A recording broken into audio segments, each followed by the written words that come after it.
Yes, today will contain the books The Fish Family Robins. Okay, will contain chapter 2. We explore the island. As soon as I hear the rooster crow and saw by the light that it was morning, I got out of the bed and distressed with my whiteboard. What should we do next? First, I said, Fritz and I will make a tour of the coast and try to find some of the men who left the ship. For if they are here, they may be in need. But the prince, who had heard me from his bed, why should we search for those who left us to die on the wreck? Well, I will tell you, I said. First, we should do to them as we would wish them to do us next. Now we know that they took no food with them, and they should not leave them to starve, unless it may be that they can help us, though now they probably need more help for our act.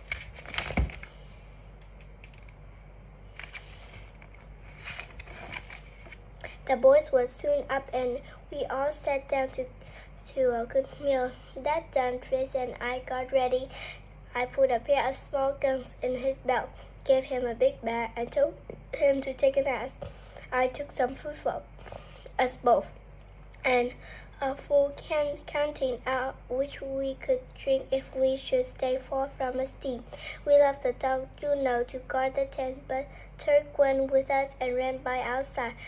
We soon got the banks of a stream, but then had to make our way down it because it took us some time to reach the seashore. There was not a boat on be seen, or any sign that the ship crew had found the land. We left the shore and went through a wood full of trees. There Fritz stuck some hard things on the ground with his foot, which we found to a coconut. He gave it a blow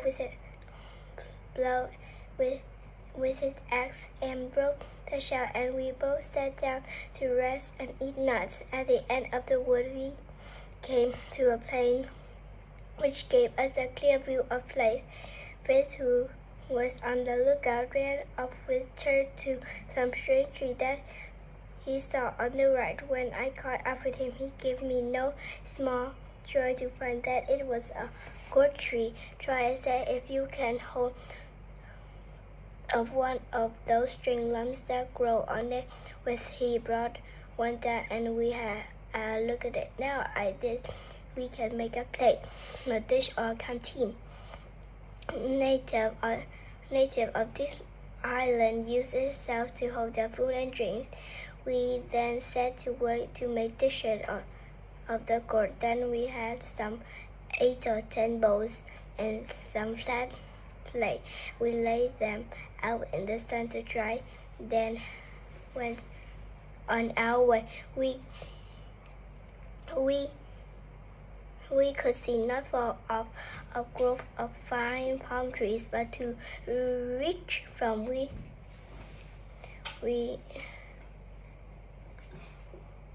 I knew this was just the place to find snakes, so we each cut a cane that we might beat them up should we meet with any. As I took hold of any sap, I felt a gum or juicy ooze out of the end. I put my tongue to it and found that it tastes sweet. This let me set the reed. I then knew that we had met with the sugar cane. By this time, Fritz had done the same, for I could see that he held his cane to his mouth. Do not suck too much of it, I said, or it will make you ill. But let's cut some of the best and take them back with us, for those at home will enjoy so great a treat. It did not take us long to reach a place where the palms grew, and then we sat down the shade to eat food we had brought with us. Do you see those nuts on the top of the trees? "Rich," I said. "To be sure I do, but they fall too high to reach it. Look, look," he cried. "There are some monkeys. Let me have shoot at them." "Don't do that," I said, and held his arm. It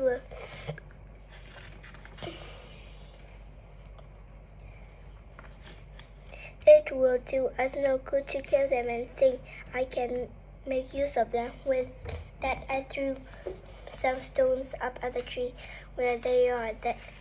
Though they had got safe out of my reach, they then made a loud noise, took hold of the nuts, and ran near. He flung them straight at us. The trick has made Fu laugh, who soon had hard work to pick up the nuts that were thrown at him. We broke some of the nuts and put the juice of the cane in the thick white cream which formed close to the shell, and this made us a dish that Fritz said was fit for a king. Fritz and I then tied the nuts to a string which I tied around my waist while he took up the canes, and we set off on our way home. On our way back, we took up the ground bowls and plates, which we found quite dry and hard as bone, and put them in our bag. We had scarcely gotten through the wood when Turk darted in, which we found quite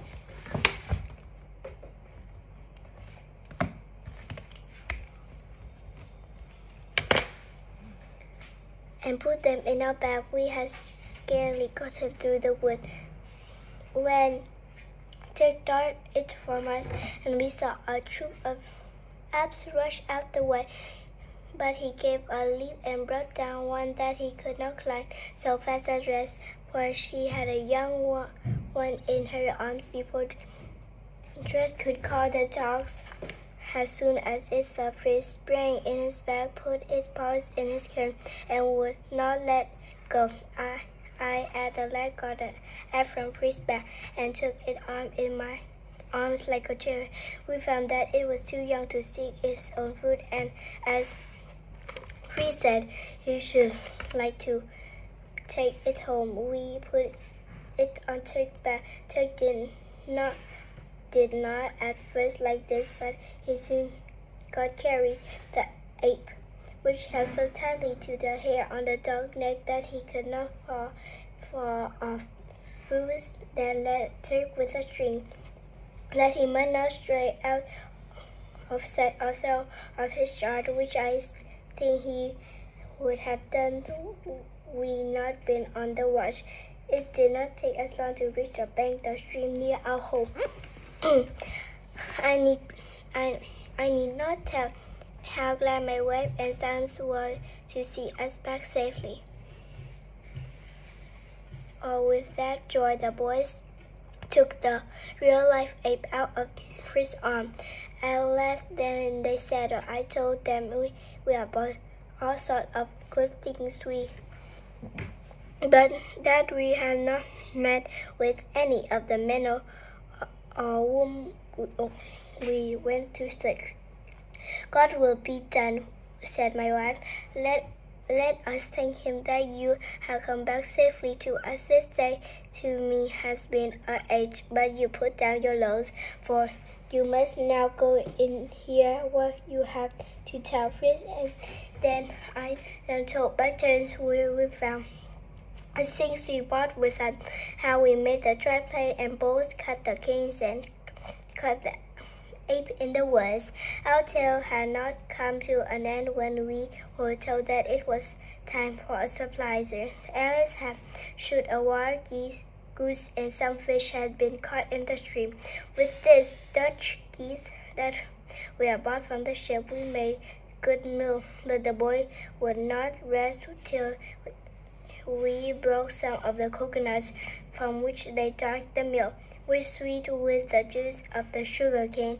I must tell you that we are greatly enjoy eating our food from our good dry plate, which my wife said she should price more than if they were made of the pure gold.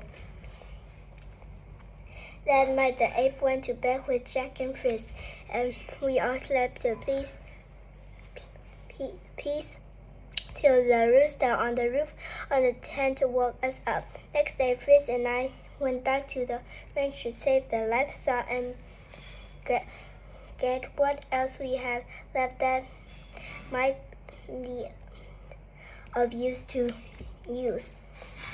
We found it no light task, for we had to make float for the cow and donkey, the sheep and the goat, threw them in the sea, and tied them with the ropes for our raft. We put on the board the raft of a steel of food that had not been spoiled by the sea, through the waves had broken through the sides of the wreck. We then set out for shore with our train of livestock tied them securely to the stream. We had not gone far when I heard a loud cry from Fritz. "We are lost! We are lost!" Look, a great shot on its way to us through the field with light. He took aim with his gun and shot the fish in head. It sang at us, which I knew to be sign that we were once more safe. He then got to land and secretly our freight to shore. Before had done this, our family came to give us what help they could get to the beasts up the stream and take them up to the tent. The poor animals were all near worn out, but we took good care of them and put them to rest on some dry grass that my wife had laid out for them.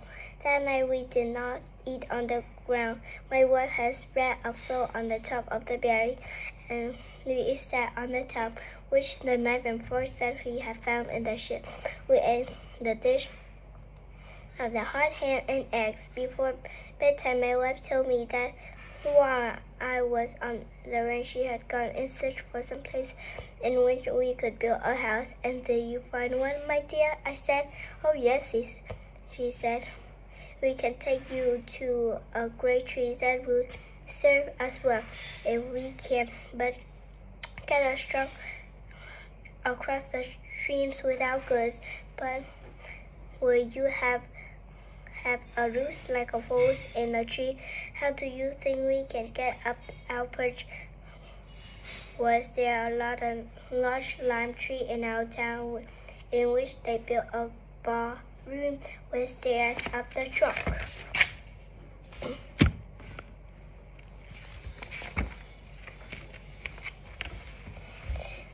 That we greatly enjoy eating our food from our garden plate, which my wife said she... Oh, okay, I wish you chapter 3.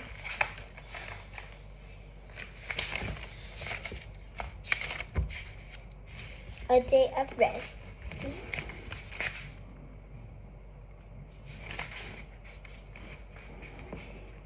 We did not wake up the next day till the sun shone upon us. I told my wife and sons that as it was the Lord's day, we should do no work. Our beasts and birds had to be fed, for this was done by my wife, who then bought us some hot food and made us sit down on the grass and take it. When our meal was done, I stood on a log in front of my son, and we all sang possum we knew by heart. Then I began to teach them and spoke to them thus. There was a great king who had 2 vast realms, the land of light and truth, and the land of night and sloth. Those who dwelt in the first were full of light and joy. The king lived at a place of rest, where all was right. This king had a land not far off, where those he loved should dwell before they went one by one to the place of rest.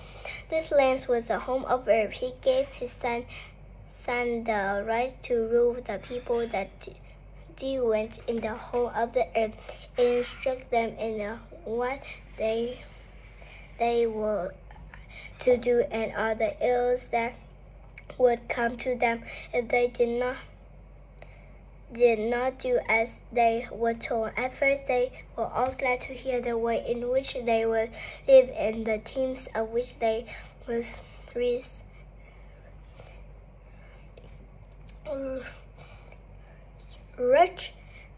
research the land of light and truth. Sad to tell, they soon broke the king's laws and paid no heed to what they knew as to be his will.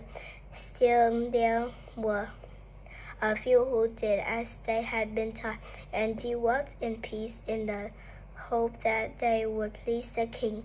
From time to time, ship came to the home of earth, and at last our great ship was sent, the name of the which was a grave, which bore that of the dead to those who had obeyed the king. It was sign of hope, but the islanders were thrown into a state of gloom at the sight of it.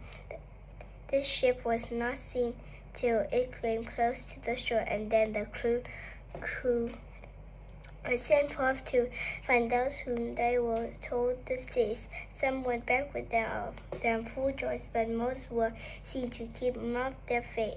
As soon as they were brought in sight of the great king, the prince took those who had obeyed and put a white robe on them. But these who went their own way went on the home of earth. He sent down into the deep dark mines of Enchant.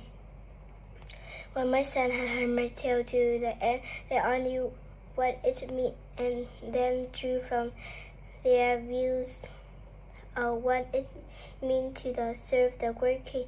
We then sang a hymn, and my wife drew from her bag the Bible, which I gave one of the boys to read from it in a clear, loud voice.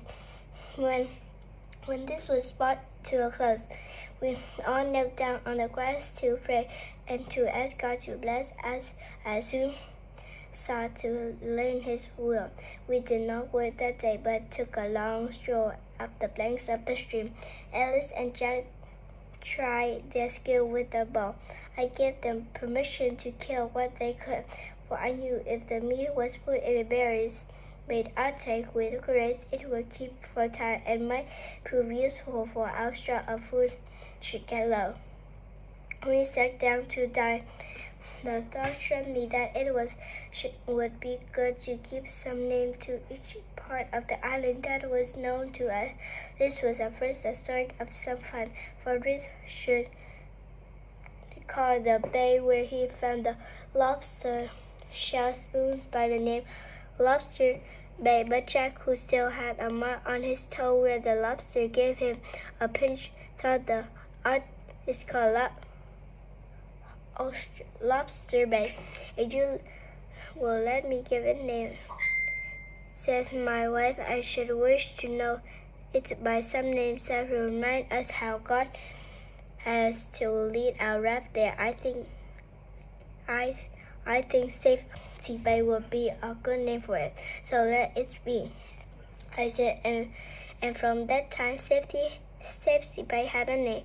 What shall be the name of the spot where we spent our first night on shore? We gave that name. I said, friends, let us call it Town Bomb. That will do, I said. The place from which fleece and stopped in the vein of the trade where shipmate was to be known as Cape Disappointment. Then we had the boys' bridge, which names I gave it from a wish to please my son, who had done so much to build it. But what shall we call our treetop, from which is most dear to us all? Now, my dear, I said, my wife, is your turn. What shall we do? Let us call Farley Husk, she says. It is much like our own little nest.